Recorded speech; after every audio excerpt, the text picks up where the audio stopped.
that, I'd like to introduce our presenters this evening and guests from the VSB. It is Secretary Treasurer David Green and Assistant Secretary Treasurer Shazad Samji.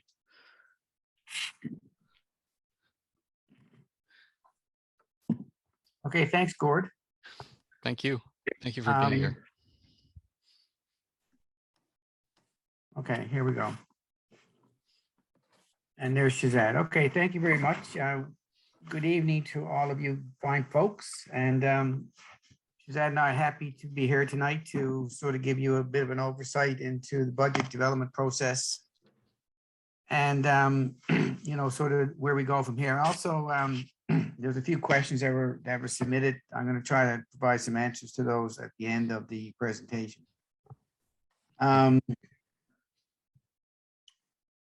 So Shazad, you're going to share your screen? Yeah. We have a PowerPoint, Gord, that we want to sort of go through and. Okay. Perfect. You see that?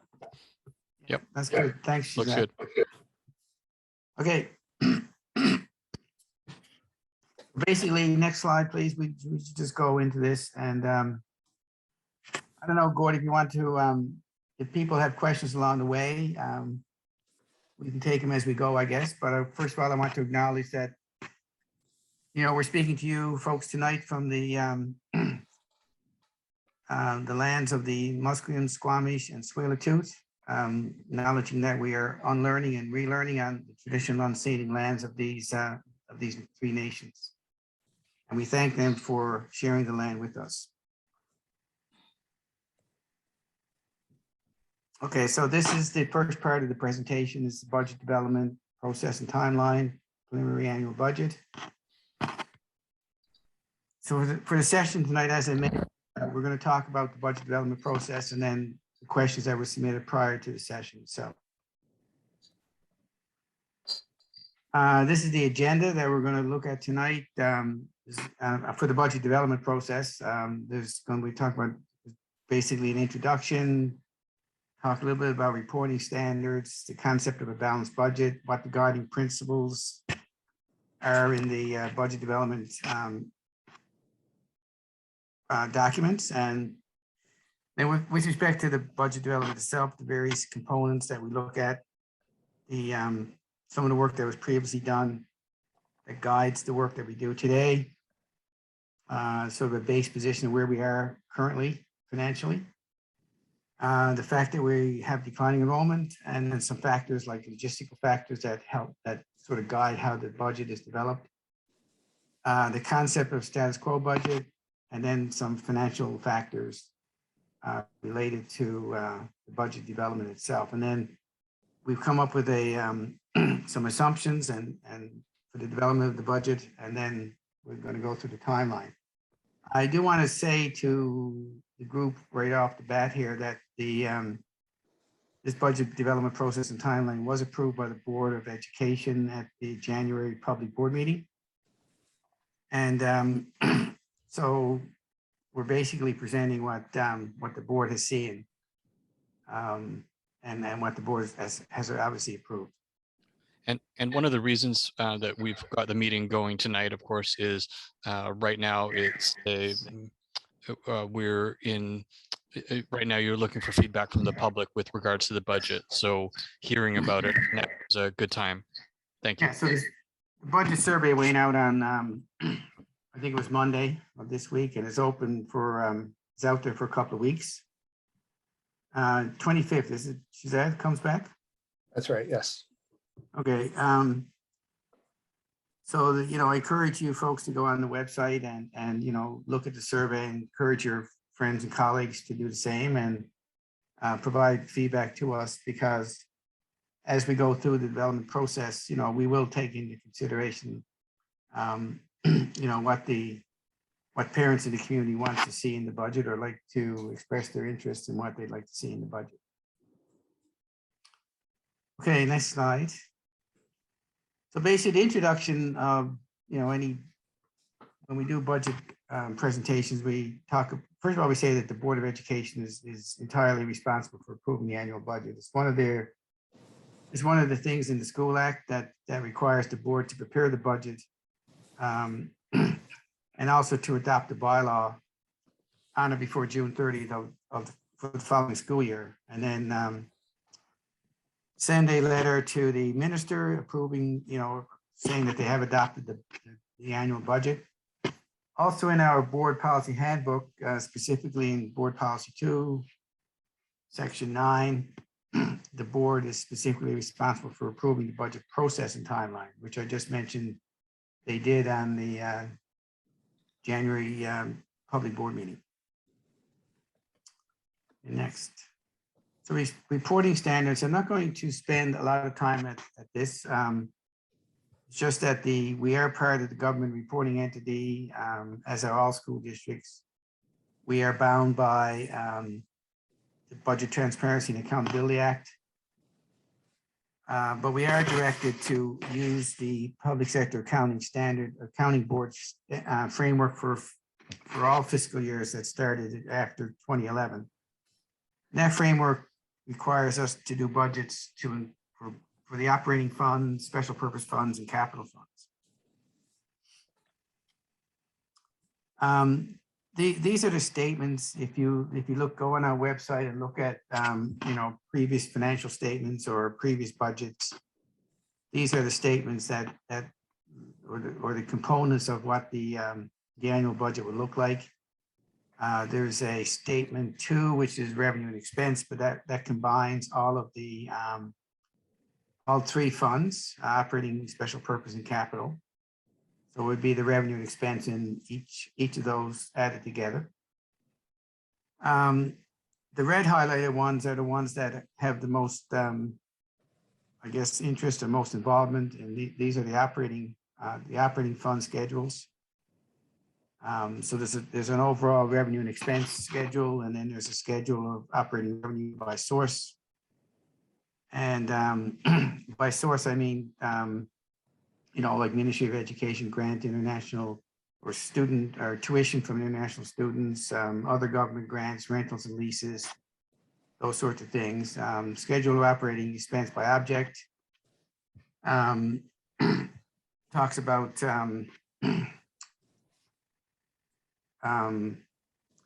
like different categories of expense, like salaries for teachers, EAs, those sorts of things. And the by function program, we talk about things like how things are accumulated in terms of instruction or administration or transportation or those sorts of functions that sort of guide the ministry format of how budgets come together. And then there's 2 schedules for special purpose funds, and there's 1 schedule for capital fund revenue and expense. Okay, so I talk about Schedule 2, and we talk about a balanced budget concept here. Schedule 2 shows revenue expense for the board's operating fund to produce a balanced budget. And as I just mentioned, things by source and expenses by function. But primarily the balanced budget concept talks about, if we want to add something to the budget, we always require reducing somewhere else. Like there's a limited amount of funding, how that funding is allocated to expenses, has to be always in the context of this balanced budget position. And so if you had more funding, then we can probably look at additional expenditures. But if we have less funding, then we have to look at ways to maintain the equilibrium by looking at lower expenses. The School Act does allow for districts to appropriate prior year surpluses to balance budgets. And if you go and look at our budget history for the last few years, you'll see that we have actually, we do have surplus. We've ended up with surpluses at the end of each year, and we've actually used those surpluses to balance the annual budget. And if you were looking at the Finance Committee meeting last night, we talked about the using surplus to balance the amended annual budget for this current year.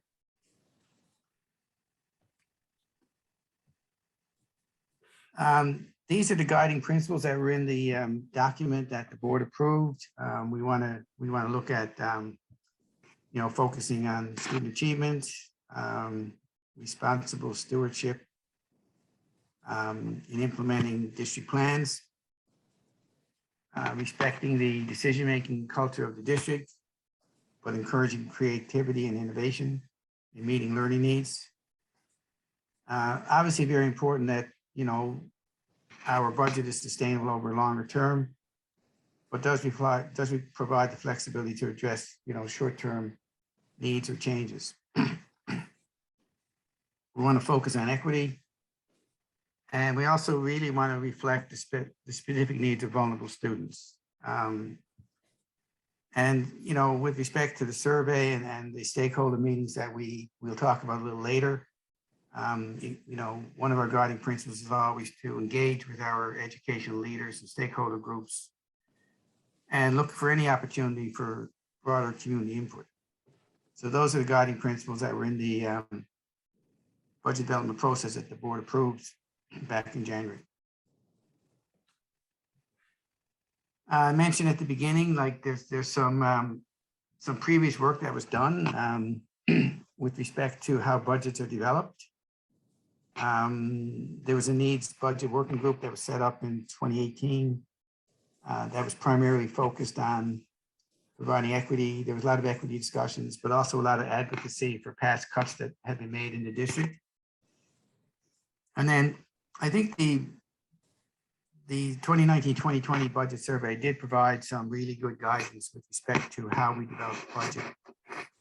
And in that survey, we concluded that all the staffing in the budget has to be completed by the end of April.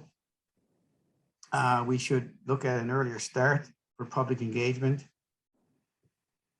We established the meeting with individual stakeholder groups.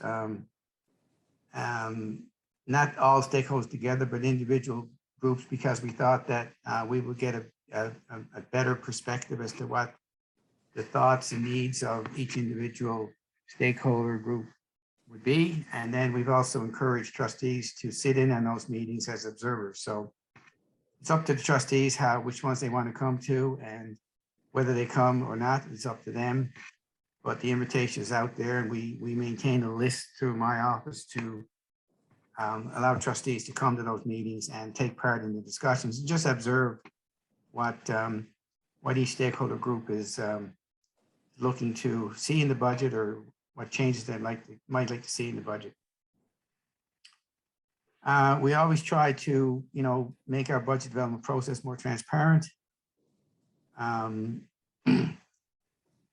That survey talked about having greater incorporation of stakeholder input versus having just proposals presented by trustees and management. That was the year that we actually had, management proposed some changes to the budget, trustees proposed some changes to the budget. But the feedback that we received was that stakeholders thought that we should have greater incorporation what their input was. And we've tried to do that, in the context of the balanced budget approach. We've been able to incorporate some stakeholder input into the budget over the last 2 or 3 years. And we also working this year on trying to come up with a more graphic representation of the budget process itself. And if you look at some of the committee of the whole meetings that are coming up, we will, try to explain the budget process in a little more, less detailed in terms of wording and numbers, but more graphical in terms of charts and schedules and those sorts of things.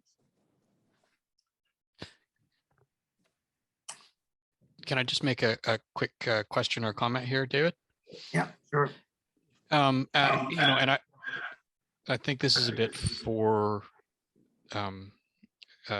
parents following along, and maybe they're attending one of their first meetings with regards to the VSB budget. I mean, you mentioned that, for a number of years, we've used surpluses to balance out the budget. And I mean, it's been my observation that the way the whole process is structured, that's almost an inevitable part of the your yearly cycle, right? I mean, there you're basically asked to do a balanced budget, and there will be some things that will come up that will put you into a deficit position, but there will also be monies that are left unspent, which ends up balancing it out. Is that a fair assessment? I mean, that's certainly been what I've seen. I mean, there's not a year where we're not saying, well, we need to reach into the surplus, but the surplus is something that, it's not like a cookie jar precisely. It's more like it seems to be a side effect of how you're asked to budget. Well, Gord, thanks for the question. I think that I think it's important right now to point out that over time, the district's budget we have a structural deficit in the budget in this district. Okay, and what that means is that over time, the amount of funding that we've received is not adequate, has not been adequate to cover all of the expenses that we have. And it's a cumulative thing. It's not like it changes every year. For example, I'll give you some examples. Like, we get funded by the Ministry of Education for wage lifts for teachers and support staff. Those are provincially negotiated settlements, and the districts get funding to pay for those wage lifts every year. But we don't get any funding for giving wage lifts to principals and vice principals or other exempt staff. So that's a cost that the district incurs, but doesn't have any offsetting funding to cover it. So those sorts of things contribute to a structural deficit. And over time, that structural deficit, as you say, Gord, I mean, the last few years, we've been using like, $4 and $5 and $6 and $9 million of surplus to balance the budget. And later on in this presentation, you'll see that we're actually having to use $16 million to balance the amended annual budget this year. So thanks for bringing up that point. It's an important one because it's going to be an ongoing conversation, I guess, again, in this budget development process. The structural deficit does exist, and if we don't, and especially in a declining enrollment situation that we're currently in, it has the prospect of just worsening. So,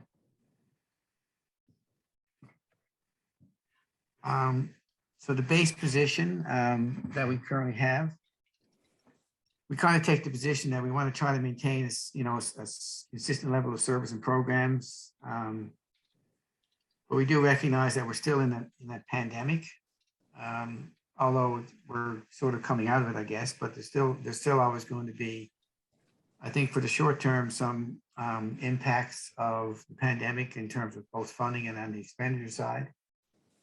I mentioned in structural deficit. When we did the budget for 2021, 2022, we used $9.4 million of surplus to balance. And we just, last night at the Finance Committee meeting, we determined that we need another $7.4 million now to balance the amended annual budget this year. We are experiencing declining enrollment, and that will have an impact on both ministry funding, but also staffing levels. We're down 3,300 students this year from where we were in 2016-17. And for 2022, 2023, we're projecting to be down another 523 students in standard schools. And what I mean by standard schools is just your standard K-12 schools. It doesn't consider alternate schools or BL or continuing education, just standard K-12 schools. That will represent a funding loss of about $4.1 million. And that funding loss will be offset to some degree by, reduced teacher staffing and reduced teacher staffing, but it won't fully compensate for the funding loss. Staffing reduction won't compensate for the funding loss. I see Karen has a question. Yeah, I just want to clarify the point around declining enrollment. In a city that's growing, the declining enrollment part is very confusing. And I'm wondering what you think the effect of privatization of schools and the push to get rid of programs within the public schools so that the private schools have a niche has to do with that. Okay, Karen, thanks for the question. We have, I may not have all the information tonight to give you a really good answer, but we've just completed a bit of a study on, where our kids, where Vancouver students, Vancouver school board students have gone, or, why the decline is happening. And as you know, every student has a personal education number, a PIN, and those are, registered with the Ministry of Education. So we can actually, work with the ministry and determine, do studies and say, okay, these are students that we had last year, we don't have this year, where are they? And there's maybe it's a good point to bring forward in a budget presentation where we can actually show some more detail, but it's really the students are coming and going.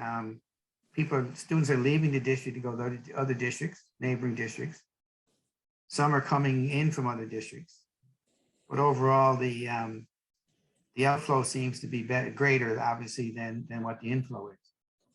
We also do have some information about as you mentioned, Karen, about kids going to private schools. But in reality, when we talk about the market share, we talk about the of all these school-age children in Vancouver, we have consistently maintained capturing about 83 or 84% of those students. That seems to be a fairly constant capture of students every year. To give you some examples of, I think some of the issues this year, like obviously housing affordability is an issue in Vancouver. The pandemic has been an issue, I believe. To give you some examples, like we're down like 500 and some odd, 568 students this year from last year, projected to be down another 523. But districts like Langley are up like 900 students this year. So, people are moving around and they're leaving, but we're just getting the information back from the ministry about that study I mentioned at the beginning. And I think it'll be good information to include in a budget presentation coming forward when we talk about the declining enrollment and the reasons why. Is that okay?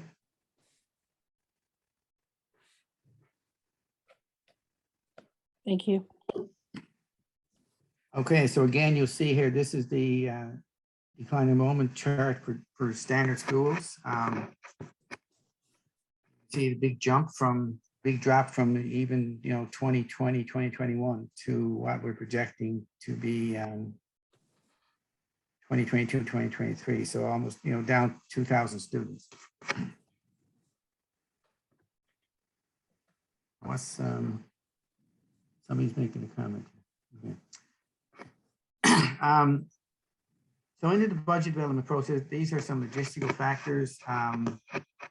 Obviously, we start with the amended annual budget, which the Finance Committee recommended last night should go to the board for approval at the end of this month. I did say that it does require a surplus appropriation of $16.58 million. And then we look at the enrollment projections for 2022, 2023. And it just doesn't include standard schools. It includes every category of students. So it will include students with special needs, Indigenous students, English language learners, also enrollment counts for, continuing ed and DL programs, plus enrollment counts in both September, February, and May. So it's a pretty complicated, detailed process that we go through to submit those projections to the ministry, which we did earlier this week, required to be in by February 15th. So that's done. And based on that projection will be our initial funding allocation from the ministry, which will be announced in March. And then we talk about the creation of a status quo budget and the development of surplus creation strategies to ensure that the balanced budget position is always maintained. Okay, the next slide just simply, I think, is the this just shows the projected enrollment again.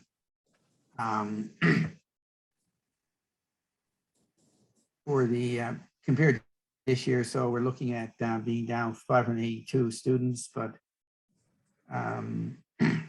that's spread out between 523 at these in the standard schools and 51 in DL, and a small reduction in alternate school. The international student program is not, we have not finalized yet in terms of what the projected enrollment would be. Right now, we have 1,233 students in that program.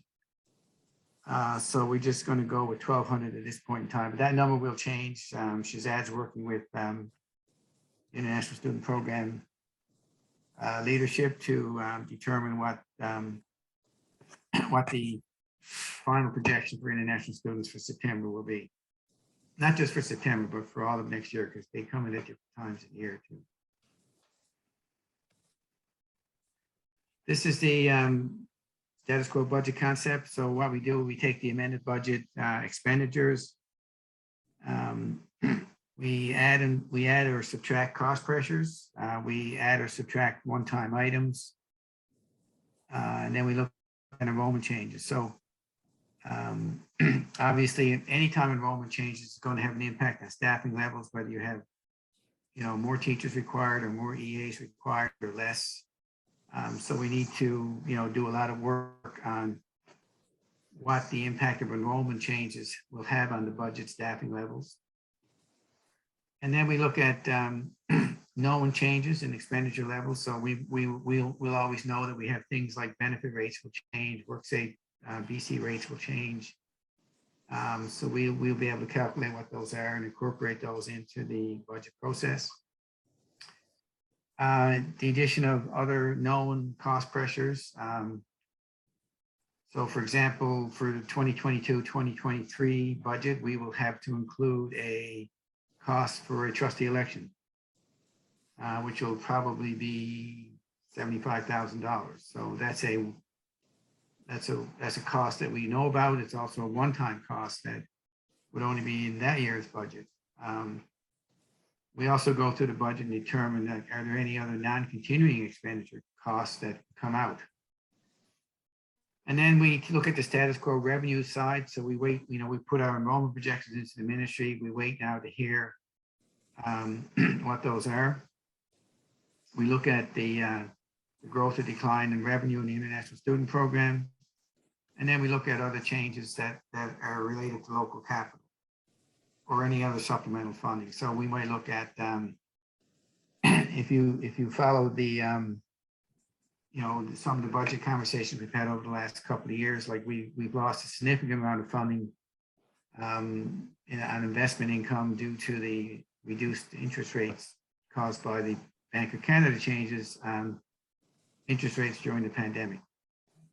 So we have to deal with all those sorts of things. Anyway, the bottom line is when you compare the status quo expenditure budget to the status quo revenue budget, we're going to be in a status quo budget position, which probably will be a deficit this year. So we need to be able to be aware of that and be able to, have those conversations where we try to get back to that balanced budget position. Next slide. And these are, these are some other factors that we have to be aware of. The, provincial economic outlook is always important. Like there was a funding formula review that was done and how those recommendations are being implemented. Some of that is happening. We suspect that, the impact of the pandemic and the additional capital costs related to fires and floods that have happened in the province in the last few months may have an impact on the economic situation in the province, which may impact the Ministry of Education. We're not sure of that. That's more a provincial thing. We do have ongoing COVID concerns. As I mentioned too, we, some additional cost pressures. One thing that we're noticing in the amended budget is we're having higher substitute costs because of people being ill with COVID or other related illnesses. And of course, for 2020, the collective agreements for support staff and teachers will expire, and they're being renegotiated. So we're going to have impacts related to that. We're going to have bargaining costs. And then there's going to be wage lifts that will be negotiated. And when I said earlier that they will be funded by the ministry, historically, that's a hard reconciliation to do. It's hard to figure out whether or not we've actually been fully funded by the ministry for all the wage lifts. And that's due to the fact that the ministry will take a position at a point in time of the number of staff, that's different staff of different kinds that are in the districts, and fund on that basis. But then of course, staffing levels change. So, districts may not get fully funded for all of the wage lifts that they have. So the next slide, please. Okay, I'm going to pass it over to Suzanne now to talk about some of the more specific aspects of the budget that are factors that we consider that are going to be impacting the actual dollar values that show up in the budget. Yeah, thanks, David. So, as David mentioned earlier, we're looking at a enrollment decline in the budget, which is one of the assumptions that we're making. And these are sort of the numbers because this is what we submitted to the ministry. These are the numbers we're going to be using in the annual budget draft status quo that we'll present. So some of the financial assumptions that we're making are, no significant change to supplementary funding from the ministry. We are using different inflation rates for the different categories there. And that's pulled off of the government website. As David mentioned, the wage lifts, one of the assumptions is that it will be fully funded. We know that hasn't been historically, but we do need to go with that assumption. As far as the rental rates go, we're not looking to significantly increase the rates. It is more of a cost recovery basis. And so there will be some increases based on wage rates for staff for cleaning the facility, and as well as the utility rate increases. And no change to interest rates on the funds that we receive on deposit with both our financial institution or the central deposit program with the province.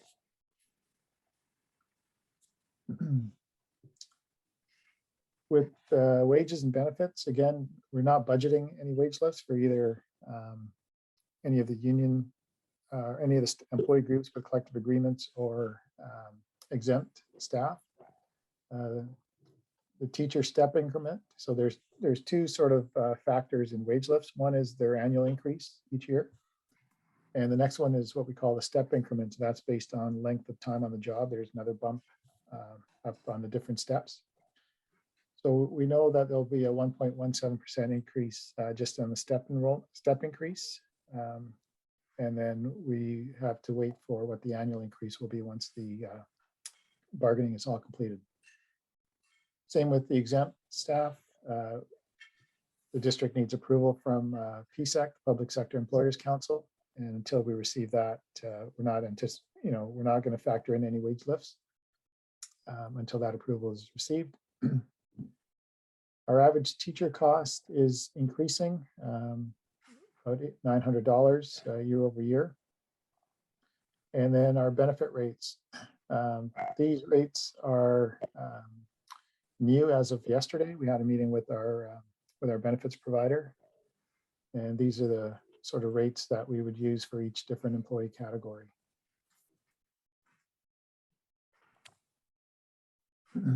Staffing levels. So these are between enrolling teachers and education assistants. The enrolling teachers are, we would provide one teacher for every 20 kindergarten students, et cetera. And same with the education assistants based on the categories. That's the staffing level that would be provided. So those are the formulas that we would use to do our preliminary staffing in our initial draft budget. I see Nadine has a question, Suzanne. Yeah, go ahead.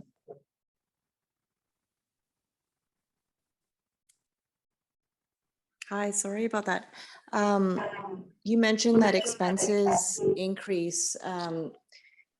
Does income not also increase due to property taxes increasing and supplying the province with funding for education?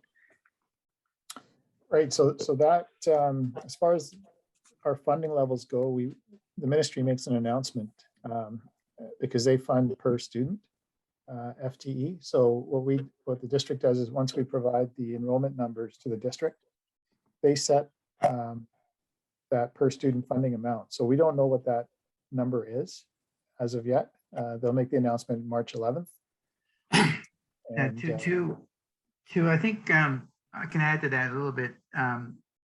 Nadine, I think you're referring to like the school tax component of property taxes. Yes. First of all, okay, school districts don't have any ability to tax anything. So we don't have any taxation authority. When it comes to a homeowner's portion of their property taxes that relates to a school tax, that funding, that tax is submitted to the government, but it goes into general government revenue. It doesn't go into the Ministry of Education, even though it's a school tax. So as Shazad said, what happens then is the government then turns around and allocates money to the Ministry of Education to fund student levels. And that number changes every year, depending on,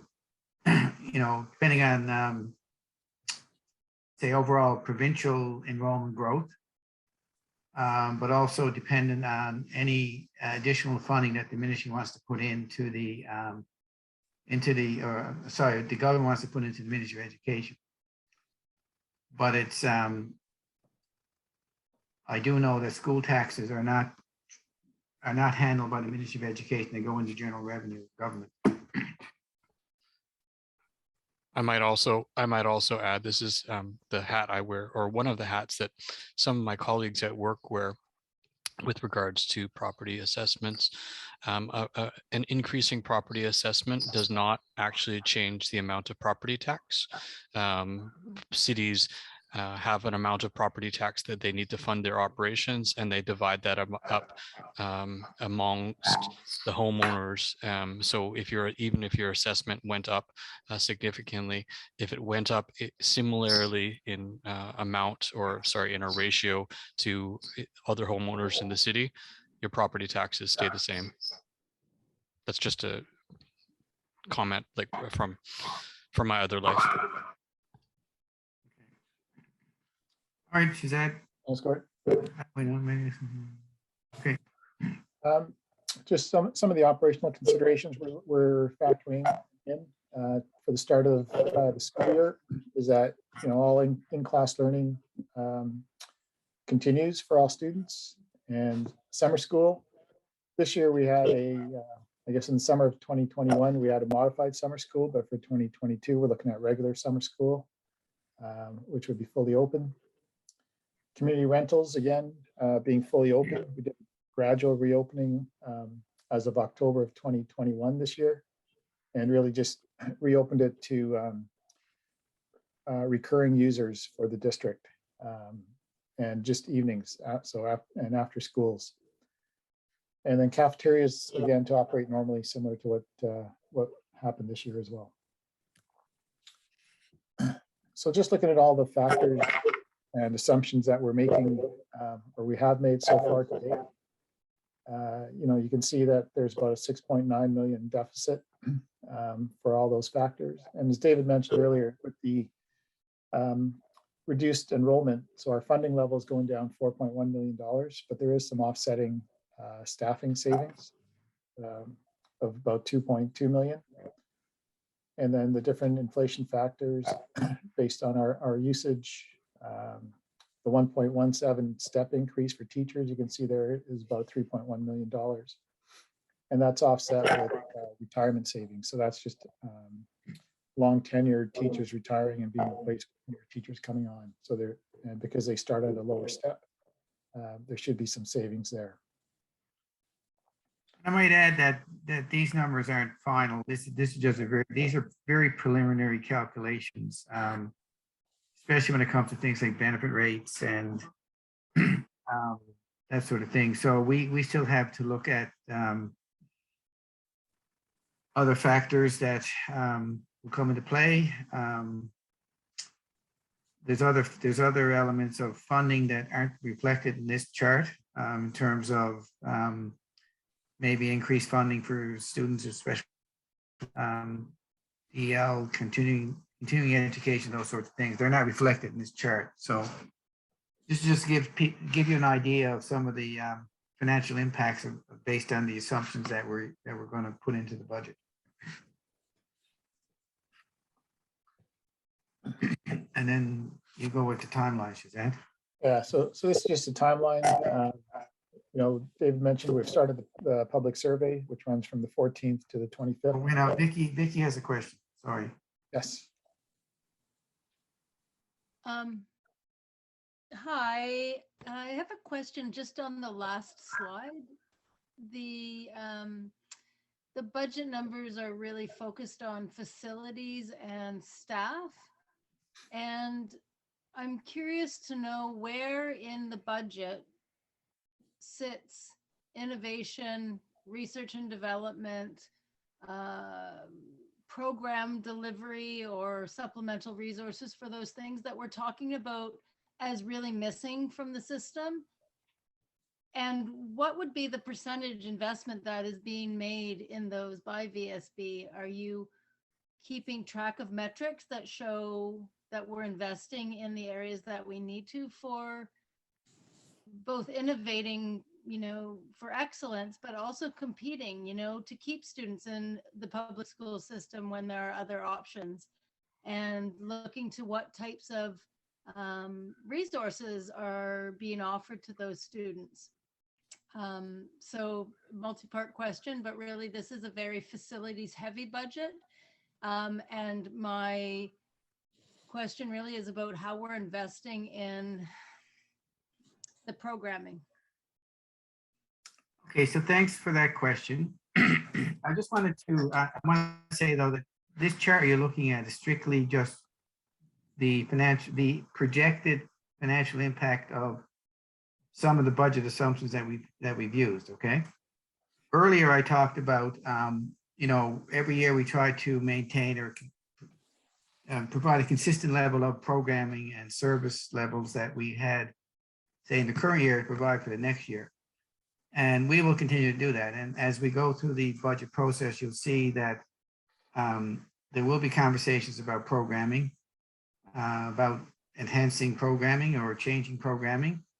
When we now have a new education plan, which has some really high level, guiding goals that are specifically addressing student achievement or how to improve student achievement. So those conversations will take place in the development of this budget coming up and in future budgets. So yeah, your point is a good one, but be assured that we will be including concepts like that and discussions about programming and innovation and those sorts of things in the budget as we go through it. Thanks. Can I just round back to just two requests, I guess, as the VSB goes into that education planning, the strategic plan is, can we stay focused on excellence? You know, keep telling us how you are budgeting and moving that piece forward, give it its own section, because I think it gets lost in this very sort of careful planning that can lose a lot of people. And I guess the other part, having come from, you know, a business background, is where are the hard decisions to be made to make this thing balance, and not just balance, but release the money for investing in excellence of programming, because we straddle a line of this being a public good. And I know closing schools and other things are very hard to talk about, but we're running quite a few facilities that are contributing to this high overhead, and some of those costs are just going up, gas and oil, et cetera. But we're running schools and paying for boilers instead of giving more access to good programs and music in the schools and things like that, is my feeling. And I've seen this for years, having a 26-year-old daughter as well. So anyways, I really encourage you to be innovative, but also be innovative in how you look at making business decisions, business-based decisions, to put the money where it needs to go. Thanks for listening. Thank you, Vicky, for those comments. And I do I do respect your perspective on that, and I do recognize that. And I think the district needs to start to understand and recognize also that, you know, we operate schools that are more expensive to operate than other schools due to smaller enrollments. We also have significant deferred maintenance costs that are, you know, eating away at our budget every year because we have aging schools and those sorts of things. But these are very difficult conversations that the district has needs to have, actually, in terms of, you know, the future, and how we become sustainable and more innovative, and how we, you know, address the structural deficit that we have in our budget. So appreciate your comments.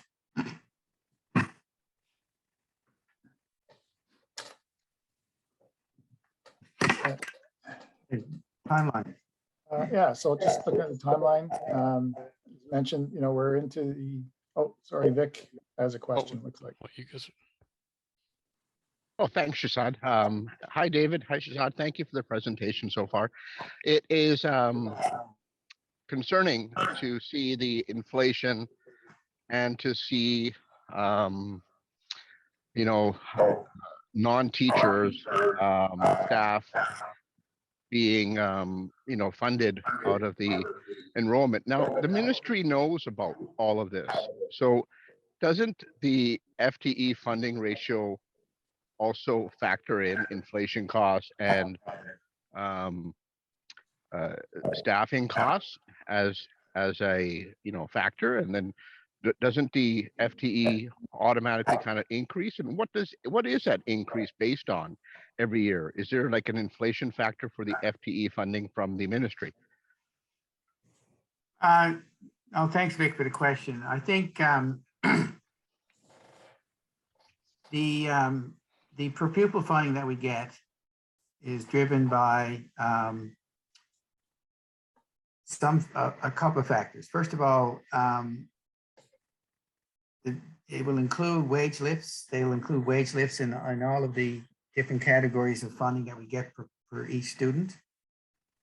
They'll also include any additional money that the ministry is putting into the education budget.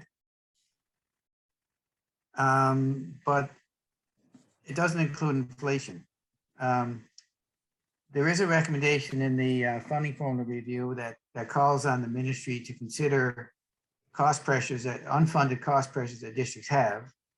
And they're supposed to consult with districts are supposed to consult with the ministry about what those unfunded cost pressures are. And that's done through BC-ASBO, which is the British Columbia Association of School Business Officials, of which Shazad and I are members of. And then, you know, there's supposed to be a consideration by government of what those unfunded cost pressures might be. or what they are. So there may be some element of that coming into future funding allocations, but up to now, I would say that inflation really hasn't been a consideration when the ministry funds student enrollment. Well, thanks, David. More power to you and the Association of Business Professionals or Officials. I think that that's critical at this stage now because we are entering a phase of high inflation. There's going to be tremendous pressure to increase wages. The teacher ones are going to be covered through the agreements, but the other ones are not. So that's going to be a factor. And then, you know, you got the $928,000 of budgeting for inflation. That's non-wages, correct?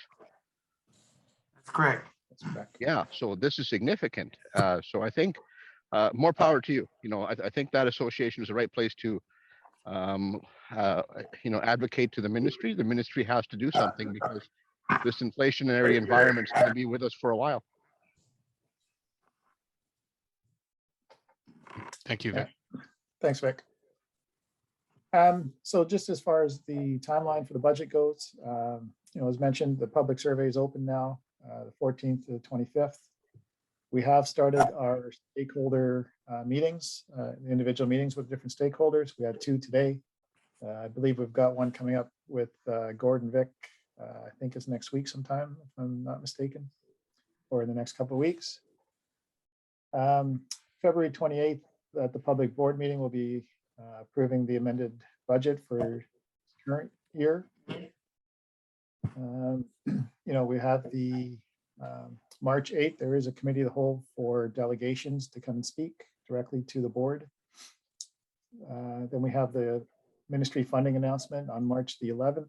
And as we go into spring break for the next couple of weeks, you know, our budget team will be working hard to develop that status quo budget, which we will present at a special board meeting on April the 4th. So when everyone's back from spring break, we do have a couple more committee of the whole meetings in April, one April 12th, one May 3rd, as well as the finance committee, both in April and May, to get some more feedback.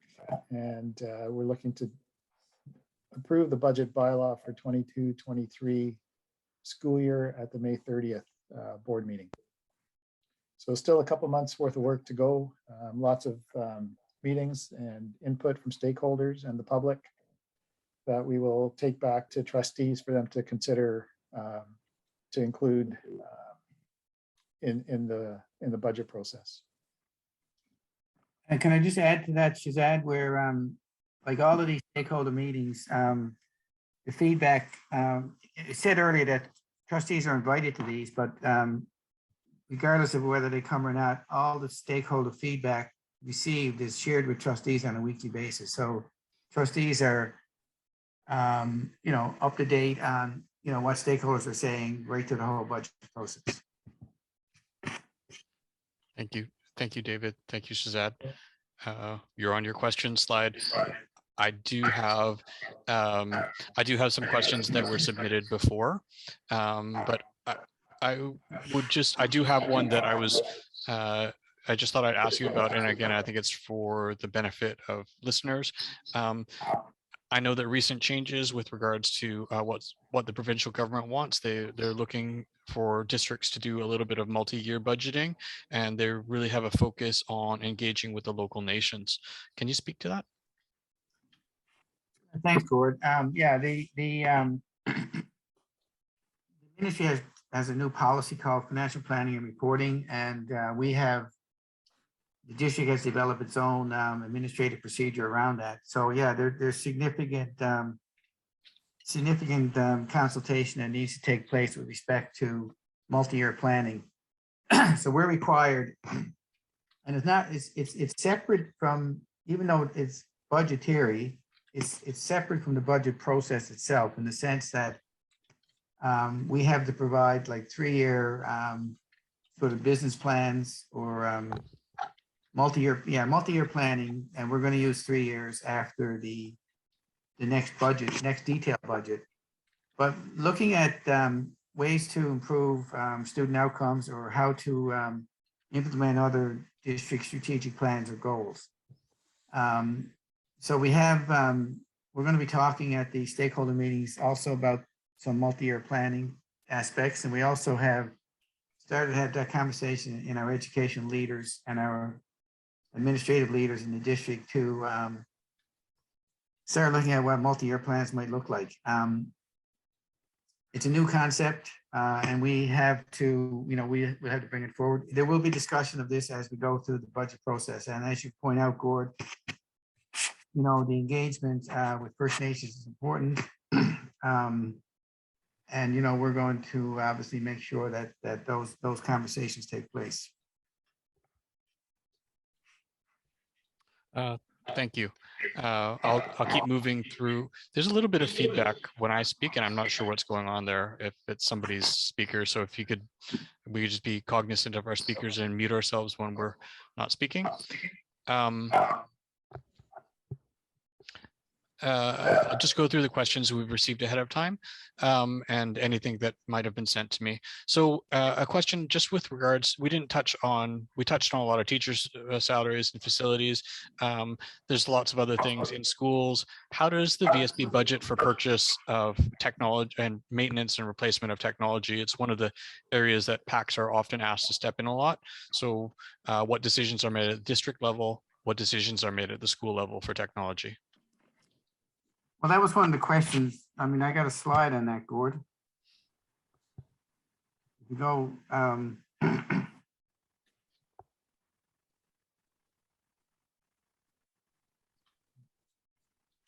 yeah, exactly that one. Yeah. So should I jump ahead a couple of slides or jump ahead? Yeah, so technology, hang on a second. How do I hide the chat? Can I just close it? Yeah, you can just close it. It's Okay. really hard to keep up with. This is not an easy question to answer tonight, but here's some points that I believe I got from our associate superintendent of for learning LIT department. Basically the district district undertook a program a couple of years ago to allocate money to replace obsolete equipment that was in schools, and that included things like computers and iPads and those sorts of things, Apple TVs, et cetera.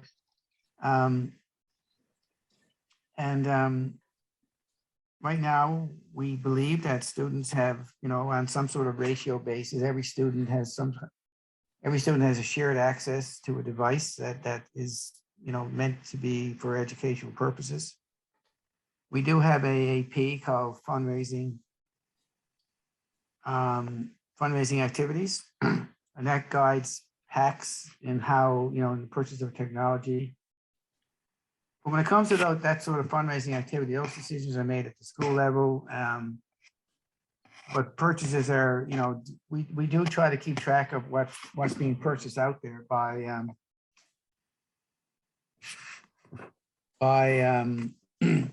the schools. And as I said at the very top of this, we do have an asset management system in place now, right?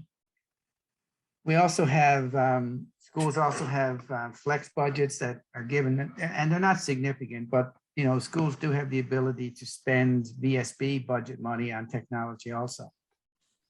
And we've adopted a philosophy of trying to increase those flex budgets to schools over the last 3-4 years, because in 2015, 2016, I believe, or 16, 17, there were some significant cuts to those allocations. And we've been adding back every year since then to make those pots a little bit bigger. So give schools a bit more flexibility in how they handle their own money. And then of course, with the new education plan, we're going to be looking at technology as a definite need to help students in their education and help improve student outcomes. But I saw a check came up. Yeah, you're right. The $2.1 million was a one-time thing spread over 3 years. But when we get into the education plan and start having some conversations about that, we will then have some, we'll be able to discuss how that sort of initiative goes forward. And if you look at what I just said a minute ago about multi-year planning, this would be a very key or a very good aspect or very good illustration of what that means. So we could put in place a multi-year plan that says, you know, we're going to replace $500,000 of technology every year for the next, you know, 4 or 5 years. That would become part of a multi-year plan. And then we would have to then incorporate that spending into the budget every year. So Gord, I don't know, I hope that answers the question to some degree. Well, I mean, it sounds like It's it was a little. It sounds like it was a little more ad hoc before, and it sounds like you're looking to plan it more centrally going forward. That's partly with the multi-year budgeting, but also the idea that you're managing the assets centrally. I mean, so you know that helps. Is, I mean, am I right? Like about 5 years ago, it was often really on a school by school basis, and maybe more on a school by school basis with some oversight, but maybe less than we've got now. Yeah, there was in the past, there was a heavier reliance on schools or PACs, you know, contributing money to purchase technology. But I think the district, when I came into the district in 2017, there seemed to be a focus on making sure that, you know, teachers had technology that they could use in the classroom. I remember, you know, when I came into the district, most secondary teachers had technology, and then we were looking at giving elementary teachers technology. But this, you know, we also recognized at the time that, you know, we have a lot of obsolete equipment out there, and that's why that $2.1 million was put in. And obviously, you know, keep up with technology nowadays is not an easy thing, but we're going to have to obviously allocate money every year to continue to try to make improvements in that area. Yeah, especially with trying to keep up to the ed plan. No, I think we could probably move on to the next question. And you have it on a slide up there, so I guess I don't have to read it out, but maybe we could flip. Next slide, Suzanne.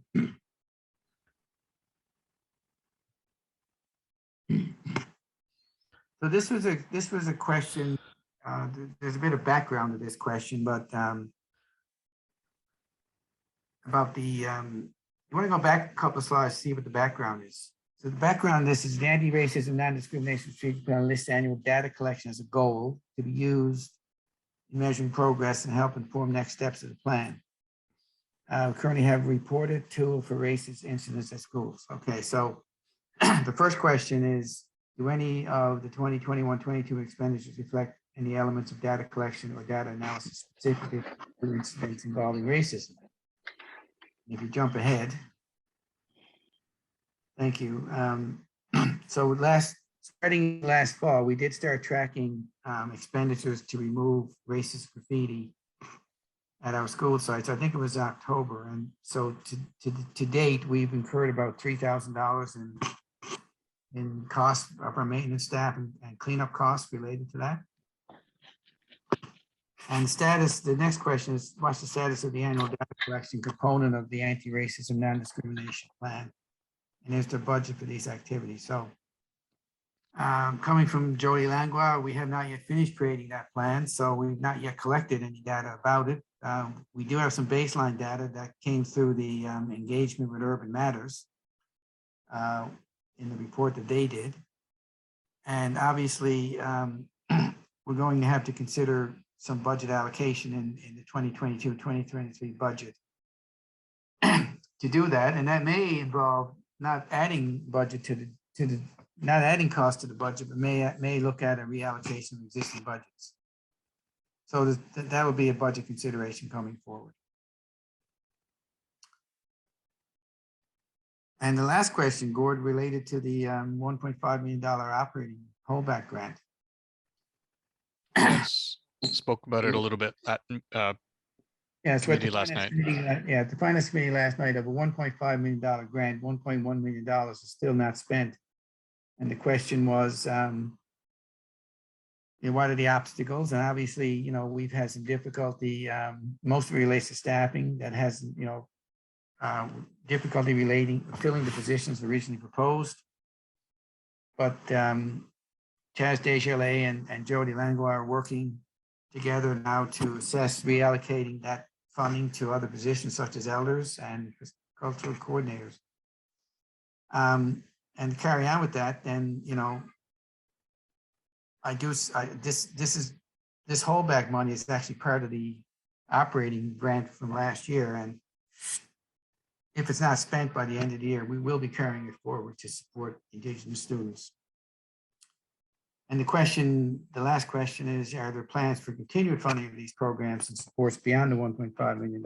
And again, because this was a one-time holdback grant, which had to be applied to specific purposes, the answer to that question is not at this time, but obviously we would be looking at those sorts of considerations in the budget development process. Not just from a, like within the operating fund that we work with, Chaz Desjardins has a targeted fund for Indigenous education. So we always look at opportunities to reallocate money in those budgets to maybe support some of these programs. So I suspect there will be some consideration of carrying out with some of these programs as we go forward, but not yet identified at this point in time. Just kind of a follow-up to this question about Indigenous learners. I mean, so if we were trying to understand what was being spent out of operating fund grants for Indigenous learners, we can see it in the revenues because as I believe it's broken out. Where would we look in the budget to see what those monies are being spent on? Like where are we going to see the line items associated with supporting Indigenous learners?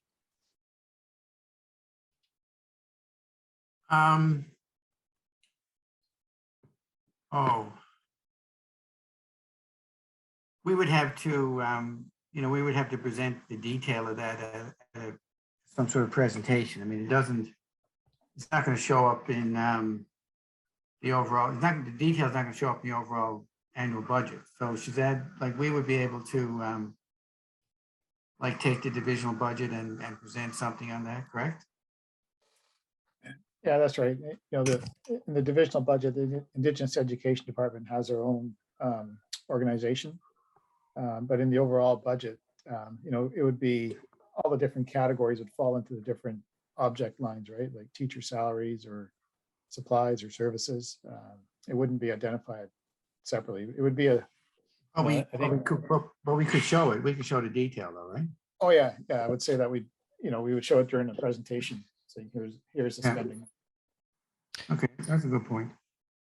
Yeah, I think. I mean, I know that in the past, I had a question earlier. You talked about statement 2 and then schedules 2 and then 2A, 2B, 2C, and they broke out a number of the the schedules that you're required to present as part of a budget. Those are what you need to present to the provincial government, right? They don't include those. None of those are divisional budgets. I know. No, okay, no. And I guess, I think in the past, trustees, as well as some stakeholders have asked to see those divisional budgets so they can, better. Yeah, you see in those schedules, you'll see lines that talk about Indigenous education.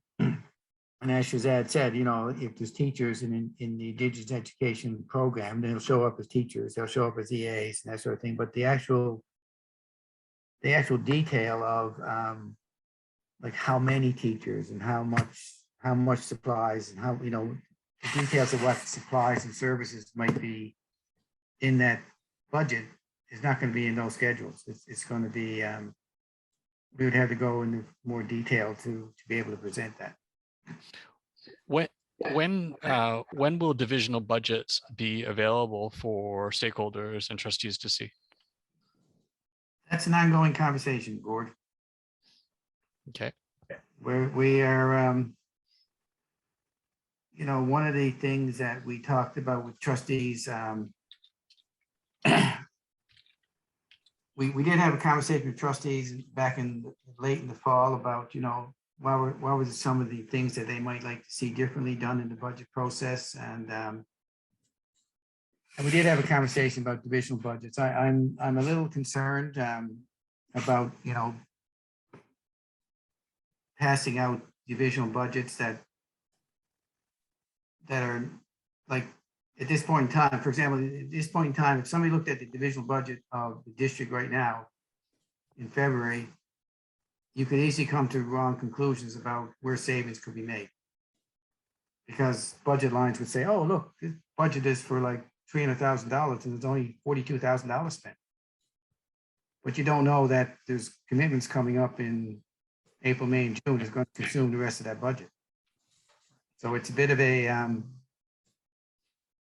it's not something that I look forward to or support fully, you know, putting out there for trustees or stakeholders, to be honest. Okay. But it has been done in the past, it has been done in some ways, but it's not something that you're concerned about misinterpretations. It's been done in the past couple of years with trustees later in the process. But again, not all trustees have actually taken advantage of it. We've made it available, but basically, I think, you know, it might come down to 2 or 3 trustees who actually look at it and suggest things from it. Thank you. I have a question from Vic. Yeah, hi. I got a couple questions. So one is on the divisional budget. We would like to see a divisional capital side budget. Is that possible? We would have to, what exactly, okay, Vic, what exactly do you mean? Like Okay. Let's go into this. We'll go into the second part of the question, then it'll provide a little bit more color. So the second part of the question is, we want to see how the capital budget ties into the 3-year treasury plan. So what we've been kind of, you know, told by, we had some meetings with some MLAs, 6 DPAC facility committee members had meetings with MLAs, and one MLA said, if it's not in the treasury 3-year budget, you might as well forget about it. So that's where this is coming from. So what we wanted to know was provide insight and advice and detail into the capital budget side, because everything for 3 years has to line up now. That's kind of why the ministry and the province is doing this whole 3-year budgeting, is to line everything up.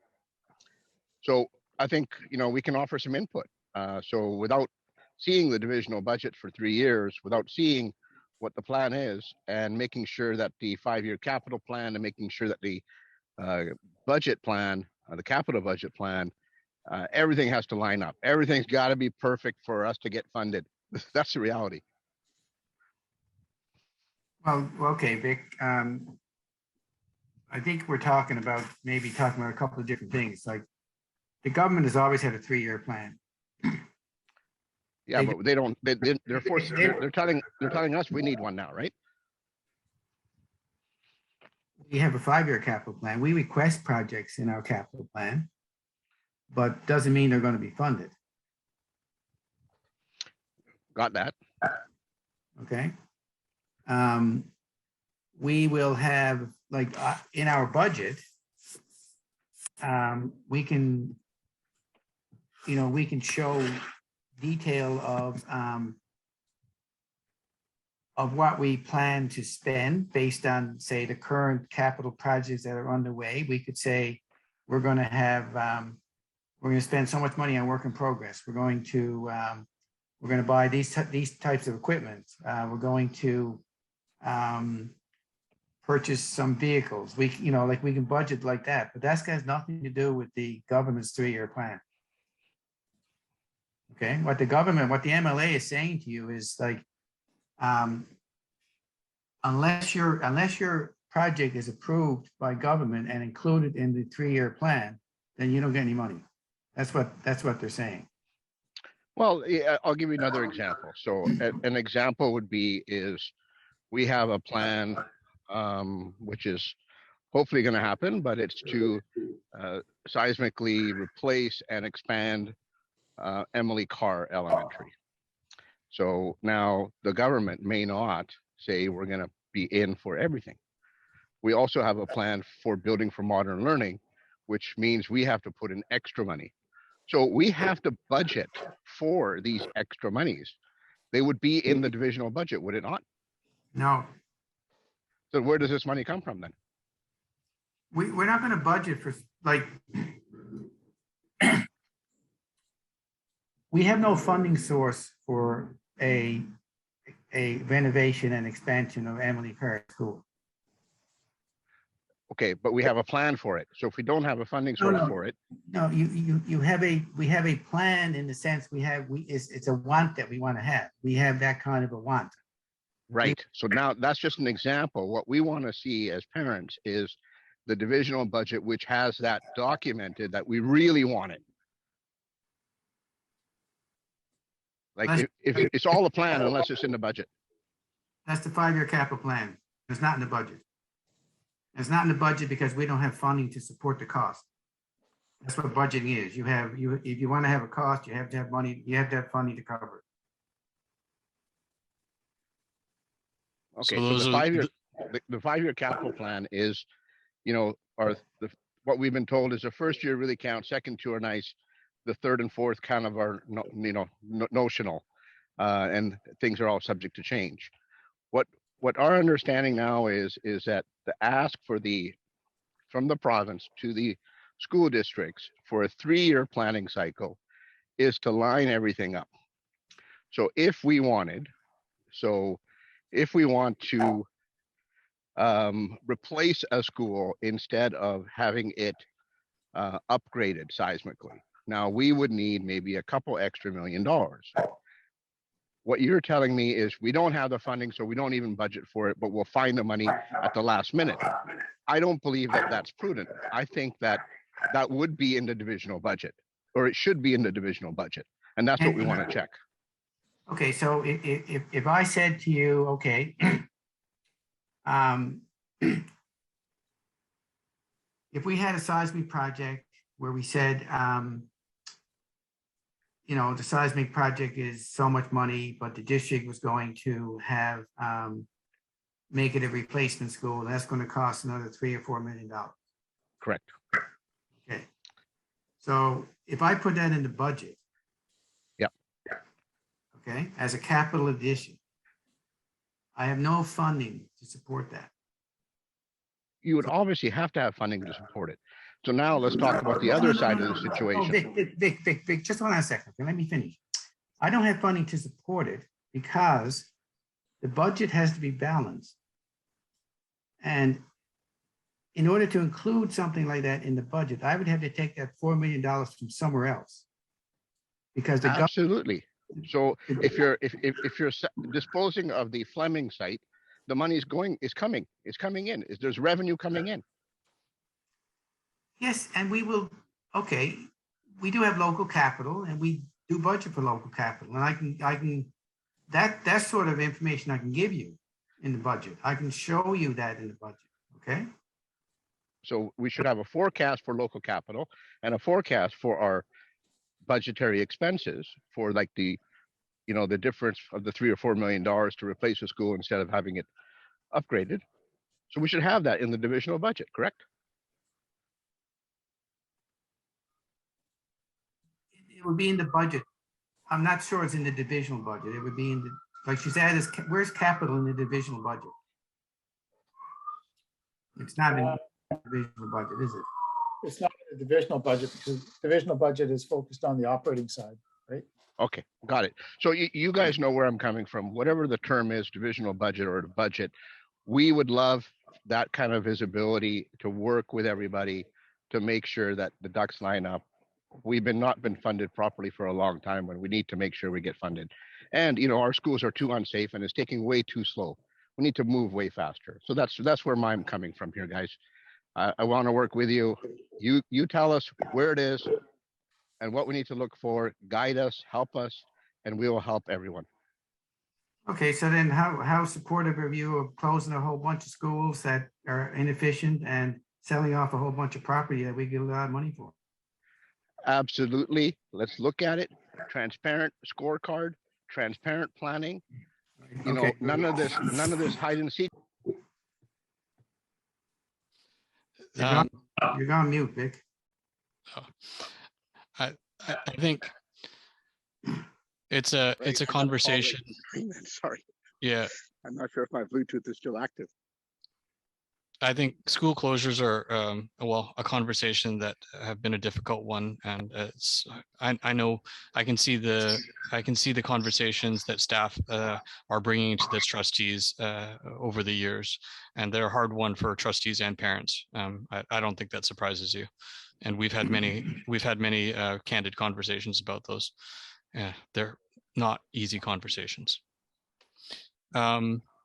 So with that. With that, I mean, we're at 8:45. I think that's we've had a presentation about the budget.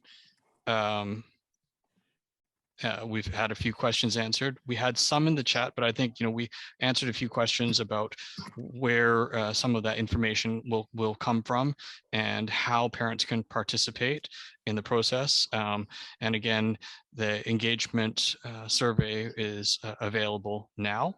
And I think I know that David and Shazad agreed to come for about half hour to an hour, and we're over that. So I think I would like to wrap it up if that's all right with everybody. We're kind of over time, and thank them very much for their time and for taking the time to answer questions. Okay, thanks, Gord, and thanks everyone for your questions tonight. And we got a few good points here that we will try to incorporate into the budget process or into discussions we have. Try and get some more information on Karen's questions about related issues related to the enrollment decline.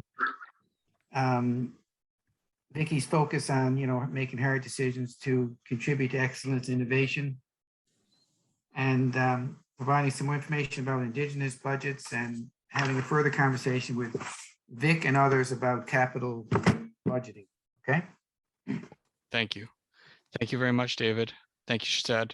Thank you, everybody, for being here this evening.